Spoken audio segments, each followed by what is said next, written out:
మెయిన్‌గా ఎక్కువ మందిలో వినిపించేది వాటర్ సార్. వాటర్ ఎక్కువగా తాగకపోతే కిడ్నీ స్టోన్స్ ఫార్మ్ అవుతాయంటారు. అట్లాగే కిడ్నీ జబ్బులుంటే వాటర్ ఎక్కువ తాగొద్దంటారు. అసలు వాటర్ ఎక్కువ తాగాలా? తక్కువ తాగాలా? అసలు ఎంత తాగాలి? ఇదొక పెద్ద బిగ్ కన్‌ఫ్యూజన్ సార్ అందరిలో దాని గురించి. పర్ఫెక్ట్‌గా అడిగారు. ఏంటి ఈ మధ్య కాలంలో ఒక చిన్న ఎగ్జాంపుల్ చెప్తానమ్మా. అంటే ఒక ఒక 60 ఇయర్ ఓల్డ్ మేల్ వచ్చాడు. ఏమండి నాకు యూరిన్ చాలా ఎక్కువ సార్లు వస్తూ ఉంటుంది. చాలా కష్టంగా ఉన్నాను. రాత్రి 4, 5 సార్లు వేస్తున్నాను అనేసి. బాగుందండి. ఈ మధ్య వయసులో ప్రాస్టేట్ అనేది ఉంటుంది. అదే చూపించుకోవడానికి వచ్చాను అని చెప్పేసి చెప్పారనమాట. సరేనండి. ఏం చేస్తారు మీరు మామూలుగా? నేను ఒక రిటైర్ అయిపోయానండి. ఇప్పుడు యోగా ప్రాక్టీస్ చేస్తాను. యోగా టీచర్ కూడా చేస్తున్నాను. బాగా యోగా చేస్తాను. సో అంతా ఎగ్జామిన్ చేసిన తర్వాత యూరిన్ ఫ్లో ఎలా ఉంటుందండి? చాలా బాగుంటుందండి. పోయడంలో ఏమైనా ట్రబుల్ ఉంటుందండి? ఎలాంటి ట్రబుల్ లేదండి. పోసిన తర్వాత మొత్తం వచ్చినట్టు అనిపిస్తుంది. అంతా బాగుంటుందండి. కానీ మాటిమాటికి వస్తూ ఉంటుందండి. So we gave something called ఒక బ్లాడర్ డైరీ అనేది చేయండి అని చెప్పాం. అంటే బ్లాడర్ డైరీ అంటే మీరు పొద్దున ప్రతిసారి మూత్రం పోసినప్పుడు ఎంత పోస్తున్నారని ఒకసారి కొలిచి రాసుకొని రండి అని చెప్పాను. సో దాన్ని దట్స్ కాల్డ్ బ్లాడర్ డైరీ. అది నేను కొత్తగా చెప్పడం ఇది ఎస్టాబ్లిష్డ్ ప్రొసీజర్ అనమాట. సో ఎవ్రీ టైం ఎంత పాస్ చేశారు? 300 ml 400 ml పాస్ చేసుకుని మొత్తం. సో తను చేసుకొని వచ్చాడు. సో లాస్ట్కి చూస్తే ఏమిటి 7,200 ml యూరిన్ పాస్ చేస్తున్నారు. అంటే నేను అడిగాను, ఈ నీళ్ళు బాగా తాతారంటే అవునండి పొద్దున్న లేయంగానే 2 లీటర్లు నీళ్ళు తాతాను. ప్రతిసారి భోజనం చేసినప్పుడంతా 1 లీటర్ నీళ్ళు తాతానండి. ఇప్పుడు అంత నీళ్లు తాగేవారి మనిషికి మరి అంత యూరిన్ వస్తుంది కదమ్మా. మరి అంత యూరిన్ వచ్చినప్పుడు అన్నిసార్లు పోయాల్సిందే కదా. So this is called compulsory water drinking. ఈ కంపల్సరీ వాటర్ డ్రింకింగ్ అనేది ఒక పెద్ద జబ్బు ఇండియాలో. వేదాల్లో ఏం చెప్పారు? వేదంలో ఏంటి? ఇది ఒక ట్రాపికల్ కంట్రీ. అంటే మనకి ఎండలు ఎక్కువ. మనం చేసేవాళ్ళు ఏంటి? అందరూ పోయి వ్యవసాయం చేసుకునేవాళ్ళు, అడవుల్లో తిరిగేవాళ్ళు, ఇంకేదో పనులు చేసుకునేవారు.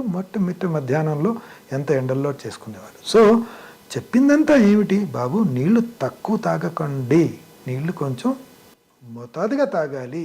ఎందుకంటే మనం ఒక ట్రాపికల్ కంట్రీలో ఉన్నాము. అంటే ఎక్కువ తాగితే మంచిది అని అర్థం కాదు కదండి. So this is a big అపోహ. మీరు చెప్పారు చూసారు, అపోహ అంటారు చూసారు, క్లాసిక్ అపోహ అమ్మా. ఇది ఏమిటి? నీళ్ళు ఎక్కువ తాగితే మంచిది. 3 లీటర్లు తాగడం, 4 లీటర్లు తాగడం, 5 లీటర్లు తాగడం, మళ్ళీ యూరిన్ ఎక్కువ సార్లు వచ్చిందని రావడం. So this is. And number 2, ఒక వయసు దాటిన తర్వాత ఈ నీళ్ళు ఎక్కువ తాగిన దానివల్ల ఇంకో రకమైన ప్రాబ్లమ్స్ వస్తాయి. తాగేది మంచినీళ్ళు, మూత్రం పోస్తే దాంట్లో సోడియం అనేది పోతూ ఉంటుంది. సో ముసలి వాళ్ళలో ఒక వయసు దాటిన తర్వాత వాళ్ళు సోడియం తగ్గిపోయి వచ్చి అడ్మిట్ అవుతూ ఉంటారు.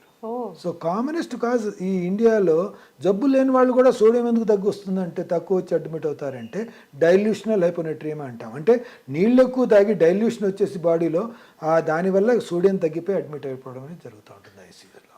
మీరేనే ఉంటారు సోడియం తగ్గి అడ్మిట్ అయ్యారు. So this is the 2 problems. So water ఎంత తాగాలి అనే దానికి ఎక్కడ రాసలేదమ్మా. భగవంతుడు దప్పిక అనేది వచ్చాడు, thirstness. So you quench your thirst అన్నాడు. అంటే దప్పికగా ఉండకండి, మీరు దప్పిక తీర్చుకోండి. అది మీరు ఎండల్లో పనిచేస్తున్నారు అనుకోండి, మీకు 2 లీటర్లు తాగితే మీ దప్పిక తీరుతుందేమో. ఏసీ రూమ్లో కూర్చొని ఎలాంటి పని చేయకుండా ఉన్నారనుకోండి, 1 లీటర్ తాగినా ఆ దప్పిక తీరిపోతుంది. సో యువర్ వర్క్ అంటే మీరు ఏం చేస్తారు, ఎక్కడ చేస్తున్నారు, ఏ టెంపరేచర్లో చేస్తున్నారు, ఎంత చెమట పడుతూ ఉంది అన్న దాన్ని బట్టి మీ రిక్వైర్మెంట్ ఆఫ్ వాటర్ అనేది డిసైడ్ అవుతుంది. అంతేగాని ఎన్ని లీటర్లు తాగితే కరెక్టు అని చెప్పి ఎవ్వరు చెప్పలేదు. ఇప్పుడు ఒక మనిషి స్కాట్లాండ్లో ఉంటాడు, ఆ చల్ల దేశంలో -10 -5 ఉంటుంది టెంపరేచర్. అక్కడ 3 లీటర్లు తాగితే మంచిది అని చెప్తే ఏమని అంటాడు?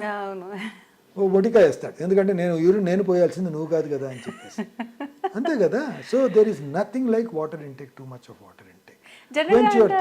చలికాలం అయినా సరే వాటర్ 2 లీటర్స్ తాగాలి కంపల్సరీ, 3 లీటర్స్. ఒక ఆర్డినరీ మనిషికి ఏసీ రూమ్లో కూర్చొని ఎలాంటి పని చెమట పట్టని మనిషికి 1 లీటర్ నుంచి 1.5 లీటర్ సరిపోతుందమ్మా.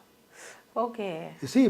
మనం తినే ఆహారంలో ప్రతి ఆహారంలోనూ వాటర్ ఉంటుంది. మీరు అన్నం తిన్నారనుకోండి దాంట్లో వాటర్ ఉంది, పప్పు తిన్నారనుకోండి దాంట్లో వాటర్ ఉంది, పెరుగు తిన్నారనుకోండి దాంట్లో వాటర్ ఉంది. Everything he's got water. Solid component కొంచెమే, దాంట్లో 60% ఇంకా వాటరే అది. సో మీరు తిన్న ఆహారంలో ఇన్ జనరల్ ఒక మనిషి తినే ఆహారంలో 600 నుంచి 700 ml వాటర్ అనేది మనకు బాడీలోకి వెళ్తుంది. మనకు కావాల్సింది ఎంత, మినిమం ఎంత అవసరమో మాట్లాడుతూ ఉంటే ఒక 500 ml వాటర్ శ్వాసల ద్వారా బయటికి వెళ్ళిపోతుంది. 300 కావచ్చు, 500 కావచ్చు. మూత్ర విసర్జనలో మనకు కావాల్సింది 1 లీటర్ నుంచి 1.5 లీటర్ లేకపోతే 1.2 litres is more than enough. So మనకు బేసిక్ నెసెసిటీ ఎంత, 1.7 ఆర్ మ్యాక్సిమం 1.8 లీటర్స్. అంతకన్నా ఎక్కువ 1.5 లీటర్స్ అనుకున్నా కానీ, 1.7 లీటర్స్ అనుకున్నా కానీ, మీరు వాటర్ 1 లీటర్ అయితే 750 ml మీకు మీ సాలిడ్లో నుంచి వస్తూ ఉంది కదా. సో రిక్వైర్మెంట్ ఎంతనమ్మా, 1.5 లీటర్స్ కన్నా ఎవరు తాగాల్సిన అవసరం లేదు. ఇన్ఫ్యాక్ట్ ఏసీ రూమ్లో కూర్చొని అలాంటి చెమట పట్టిన వాడు 1.2 లీటర్ నుంచి 1.5 లీటర్స్ తాగినా కానీ సరిపోతుంది. అదే తను ఏదో వ్యవసాయం చేస్తున్నాడు, చెమట పడుతోంది, వాడికి 2 లీటర్లు కావాల్సిన అవసరం పడవచ్చు.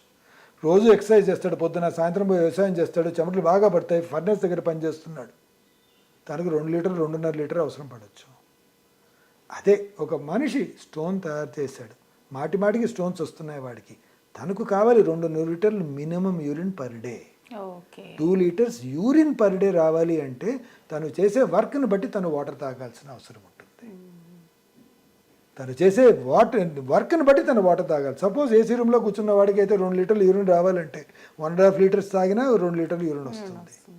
అది వ్యవసాయం చేసేవాడికి 2 లీటర్లు అయితే 2 లీటర్లు వస్తుంది, ఆర్ అంతకన్నా ఎక్కువ తాగాల్సిన. సో మీరుగా కొలుచుకుంటే ఒక మనిషిని, ఆర్డినరీ మనిషి 6 నుంచి 8 సార్లు మూత్రం పోయగలిగితే చాలు, అంతే. అంతకన్నా మీరు తాగి సాధించేది ఏమీ లేదు. సో యువర్ థర్స్ట్ డిక్టేట్స్, ఎంత మీకు కావాలి అనేది మీ థర్స్ట్ డిక్టేట్ అవుతుంది. కిడ్నీ ఫెయిల్యూర్ ఉన్నవాళ్ళు, హార్ట్ ఫెయిల్యూర్ ఉన్నవాళ్ళు, నీళ్లు వాళ్ళకి విషపూరితం. నీళ్ళు ఎక్కువ తాగారంటే అది ఉండిపోయి బయటికి రాక అడ్మిట్ అయిపోతారు హాస్పిటల్లో, ఆయాసపడిపోయి ఎమర్జెన్సీ డయాలిసిస్ చేయాల్సిన అవసరం ఉంటుంది. నీళ్లు లేకపోతే ప్రాబ్లం అమ్మా, ఎక్కువైతే అడ్వాంటేజ్ లేదు. సో లేకపోతే ప్రాబ్లం, ఎక్కువైతే అడ్వాంటేజ్ లేదు. కాబట్టి ఎక్కువ కొందరిలో అయితే ప్రాబ్లం కూడా అవుతుంది కదా, కొందరిలో ప్రాబ్లం కూడా తయారవుతుంది.